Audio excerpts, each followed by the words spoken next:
निवडणुकीच्या निमित्तानं सध्या सर्वच राजकीय पक्षांकडून आश्वासनांची खैरात सुरू आहे।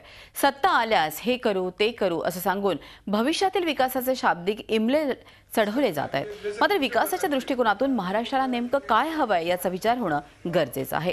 पुणे इंटरनॅशनल सेंटरनं यासाठी पुढाकार घेतलाय।